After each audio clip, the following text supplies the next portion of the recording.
Former Fox News host Gretchen Carlson has now filed a lawsuit against her former boss, Roger Ailes, the head of Fox News, saying that he in particular and others had created an area of pervasive sexual harassment, that he had personally sexually harassed her on multiple occasions, and that when she complained about it, she was fired. And even previous to her firing, had suffered from multiple ways that her advancement in the company had been retarded by his personal hand. So we're going to read you some sections from the lawsuit that was filed. They're graphic in places, and so I should warn you. So first of all, can I just say, before John reads those sections for you, understand how monumental this news is. Roger Ailes, I believe, has done this many times to many women. Yes. And so that'll come out later. We'll see how it goes. But Roger Ailes is the guy who runs Fox News. Fox News is pivotal in the conservative movement for the Republican Party. They are their propaganda outlet. Roger Ailes has secretly been behind the scenes running operations for Republicans all the way back to Nixon days. He used to work for Nixon. He's the guy who was the messaging chief for Nixon, and then for Reagan and the first Bush, and then runs Fox News. If Roger Ailes goes down, that is a giant victory for mankind. And it appears, based on what you're about to hear, that he's in a world of trouble. Yeah. So let's now tell you what that is. Not only this information, but I've also got some information that came out just before we started filming of other now anonymous sources talking about this. Bingo. This could be the dam bursting. This could be the Bill Cosby situation. It is. I said it in the morning before I even knew that more was going to come out. Yeah. Because if you don't do this once. You do it many, many times. Many, many times. Okay? Many times. It's a mess. And we told you that what Fox's policy was on skirts before. We joke about it for years. Yesterday on the show I was telling you about it. And here it is again. And we had known Ailes' past. Everybody, it's like Bill Cosby. Everybody ignores it because the guy is too powerful. Yeah. But once the dam breaks, oh boy. So let's tell you what Gretchen Carlson's saying. So, when Carlson met with Ailes to discuss the discriminatory treatment, which we're going to get to which she was being subjected, Ailes stated, "I think you and I should have had a sexual relationship a long time ago, and then you'd be good and better, and I'd be good and better," adding that sometimes problems are easier to solve that way. Carlson rebuffed Ailes' sexual demands at that meeting, and 9 months later, Ailes ended her career at Fox News. Prior to and during that meeting, Ailes had made it clear to Carlson that he had the power to make anything happen for her if she listened to him and, quote, understood what he was saying. Okay, so let's pause there. Now, she's got to prove this in court. If she does, this is textbook sexual harassment. Not a little bit, not around the edges, not, hey, there was a misunderstanding. You sleep with me, you do good and better at this job. By the way, that level of detail gives you a sense of that she's authentic. Being honest about this, right? Like, because who would make up somebody speaking so poorly? Right? Maybe Trump. Right. So, and that is the heart of sexual harassment. And if you don't sleep with me, you're going to get fired. Exactly. And so, the only way this doesn't drag him down is if he finds a way to pay her an insane amount of money to make this lawsuit go away immediately. Yeah. But he's probably too arrogant to do it. And that's why the dam will break. All right, more from the details. More. On or about September 3rd, 2009, this is where it gets into the rest of Fox, Carlson complained to her supervisor that one of her co-hosts on Fox and Friends, Steve Doocy, had created a hostile work environment by regularly treating her in a sexist and condescending way, including by putting his hand on her and pulling down her arm to shush her during a live telecast. After learning of Carlson's complaints, Ailes responded by calling Carlson a man-hater and killer and telling her that she needed to learn to get along with the boys. And those are quotes there. Whew. Okay, so now what Steve Doocy did, if it's exactly right, is condescending, annoying, sexist, etc. But you'd have a debate in court about it. Yeah, it's more the peripheral. Yes. It's more peripheral. I don't mean to demean people who've suffered that, but you'd certainly have a case in front of you in court where you'd have some trouble proving it out, and et cetera. So the reason I tell you that is what's much more important is then you go to your boss. And by the way, your boss should take you a lot more seriously. It's one thing whether you can prove it in court or not. It's another thing for your boss to go, whoa, whoa, whoa, I'm not going to let. if Anna came to me and said one of the male co-hosts was like, "Hey, no, you're rolling," she'll put your hand down and touched her and stuff, we'd have issues, right? Then you go to your boss and he says, "Stop being such a man-hater." Oh, and you got to go learn to get along with the boys. By the way, the boys also involve Bill O'Reilly. Bill O'Reilly, again, I'm not saying he has anything to do with this, but it's a culture at Fox News. He was sued for sexual harassment. It was a giant case. And then Fox News made it go away by paying an insane amount of money. He had sexually harassed a producer that worked under him, and she didn't want him to call, and he'd call and do dirty talk, etc. And then the message at Fox News is, you got to learn how to get along with the boys. And by the way, this is what they keep saying openly, is that everybody needs to get off of guys' asses and just let them do what they want. And they're living it. It should be the least surprising thing since Loretta Lynch. That's right. So this is... Well, I don't know why anybody would be surprised with it. This is what they advocate for, so this is what they do behind the scenes. And we often just say about how Fox News seems like they're trying to do a time warp back to 1955. You know how we always talk about it. This is what happened in 1955. That's why you thought it was hunky-dory, but a lot of women didn't think it was hunky-dory in 1955 because this was common practice. So we got a lot more. So other forms of retaliation prior to her actually being fired.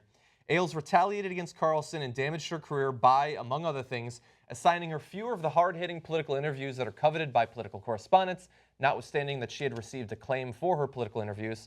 I can't attest to that.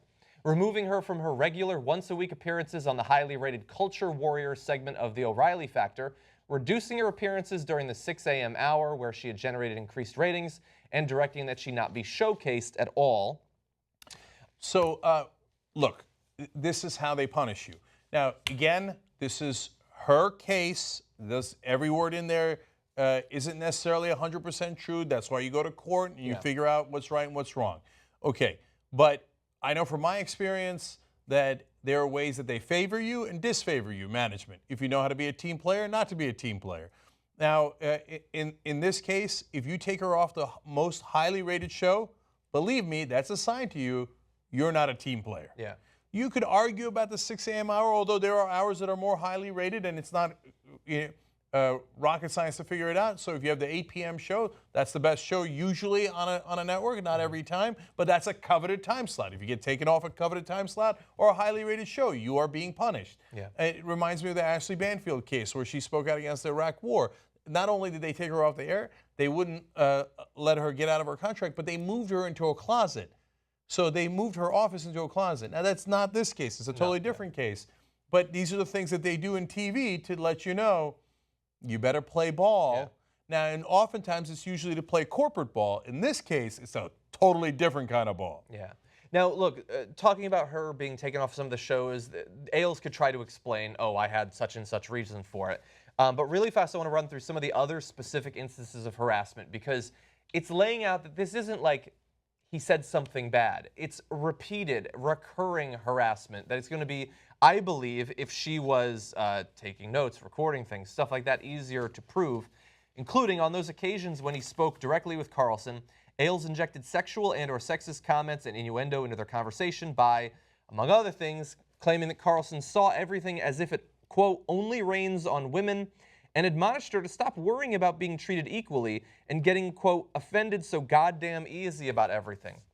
He also ogled Carlson in his office and asked her to turn around so he could view her posterior, commented that certain outfits enhanced her figure and urged her to wear them every day, commented repeatedly about Carlson's legs, wondered aloud how anyone could be married to Carlson while making sexual advances by various means, including by stating that if he could choose one person to be stranded with on a desert island, she would be that person, incredibly specific, stating, I'm sure you, Carlson, can do sweet nothings when you want to, asked her how she felt about him, followed by, do you understand what I'm saying to you? I think that she did. Embarrassing her by stating to others in her presence that he had slept with 3 former Miss Americans, but not with her, and telling Carlson that she was sexy, but, quote, too much hard work.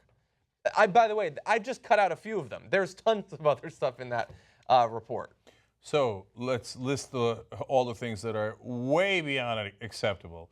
I've never seen in a workplace environment where a boss says to a female employee, now let me turn around and see so I can see your ass. Ding, ding, ding, ding, ding, ding. Textbook sexual harassment. keeps commenting about her legs, saying, telling you which outfit you should wear because that's what makes you look hotter. And okay, You criticized my jacket last week. On the that's show. true. I did. It's true. Let me see your ass. But John. he's right. It's not a nice jacket. So, and so when he, you can tell throughout all this, having read all of it, right? We did off air, that he's obsessed with her. He has a love-hate relationship with her, right?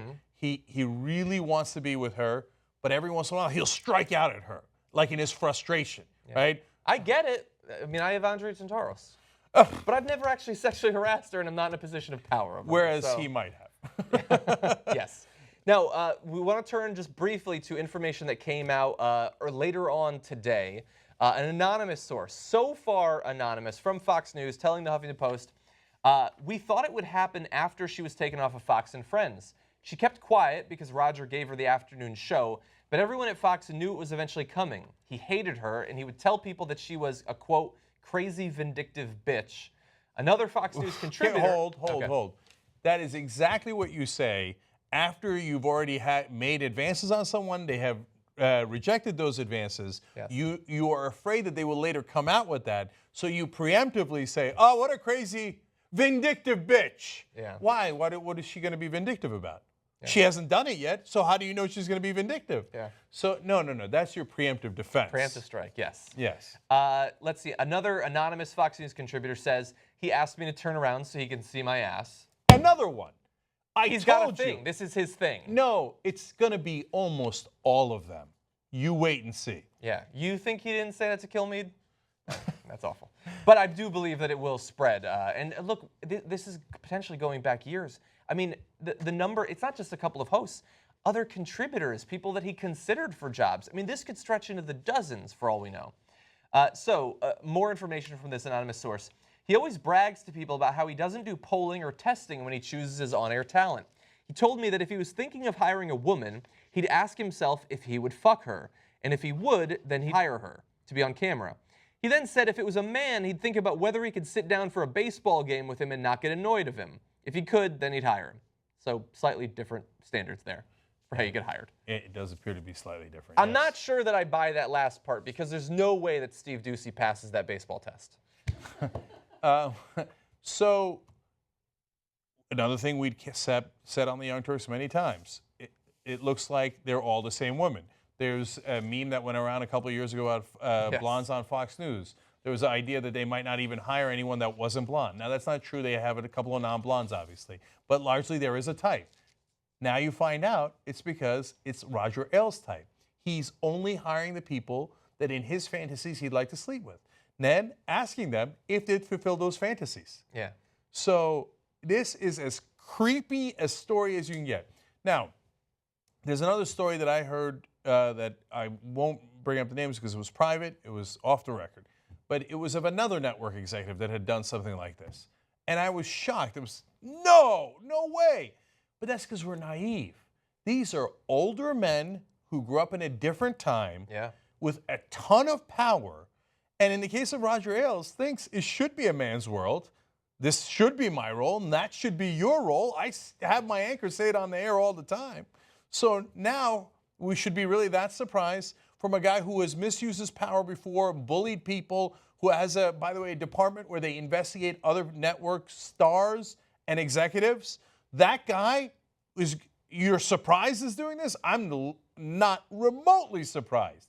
I'd be surprised if there weren't a dozen other cases just like this. Yeah, and unfortunately, we don't have time to show the videos, but JR found great videos. One of Gretchen Carlson on Kilmeade's, I believe, the podcast, the radio show, she was thrilled that she was able to wear jeans for it. She kept making jokes about how she wasn't allowed to wear jeans or anything other than dresses and skirts on Fox. This is a couple of years ago.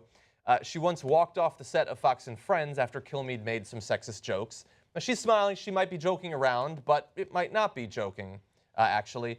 And I believe in 2013, she did a segment of her show without wearing makeup to make a point about the over-sexualization of female women, women in the news. And so this is clearly something that has been on her mind, perhaps because she was experiencing it firsthand. So yesterday on the show, on a stupid bikini segment that they did on Fox and Friends, I said it seems like they designed Fox News to be softcore porn for old men, which is their audience. It turns out it was actually designed to be softcore porn for Roger Ailes. Yeah. And then we don't know to what degree people accepted his offer, and it became hardcore. Yeah. So buckle up. And I cannot overestimate to you the importance of this. You think like, oh, wow, that's a titillating story, no big deal. Or, oh, it just involves one guy. No, Roger Ailes is one of the linchpins. And so he has provided exceedingly effective, unfortunately, propaganda for the Republican Party and the conservative movement for at least 4 decades now. So if Roger Ailes cannot run Fox News anymore, and I would be surprised if this story did not lead to a situation where one of the Murdoch kids, not Rupert Murdoch, because he'll go, oh, no, I know what you're saying, it only rains on women, right? But his kids who grew up in our generation are going to be like, they don't. Some of them don't like Roger Ailes anyway. They're going to say, no, we can't have it. We can't have it. This is so mortifying. We can't have this. It endangers the whole company. And then Roger Ailes goes down, and then he doesn't run Fox News anymore. And then they might actually accidentally run Fox News as if it was a real cable news station. It might improve. Right. And so that could make a world of difference. This story, I believe, is the beginning of a cascade of consequences, which will be fascinating to see and might be incredibly consequential. Yeah.